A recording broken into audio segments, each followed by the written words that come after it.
धरणातील पाणीसाठा कमी झाल्यानं कोल्हापूर शहरात 30 एप्रिलपासून एक दिवसाआड पाणी पुरवठा सुरू झाला होता।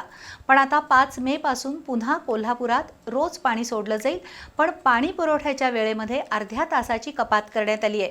त्यामुळे यापुढेही नागरिकांनी पाणी जपून आणि काटकसरीने वापरण्याची गरज आहेच। कोल्हापूरच्या नागरिकांसाठी दिलासा देणारी बातमी आहे। 5 मे पासून पुन्हा कोल्हापूर शहरात दैनंदिन पाणी पुरवठा केला जाईल।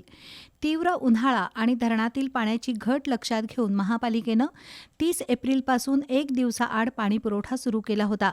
त्याबद्दल नागरिक आणि नगरसेवकांमध्येही नाराजी होती। या पार्श्वभूमीवर महापालिकेनं पाणी पुरवठ्याच्या वेळापत्रकात नवा बदल केलाय।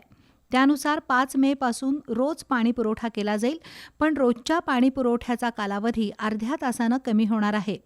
म्हणजे एखाद्या भागात सकाळी 6 ते 9 या वेळेत पाणी येत असेल, तर 5 मे नंतर त्या भागात सकाळी 6 ते 8:30 या वेळेतच पाणी येणार आहे।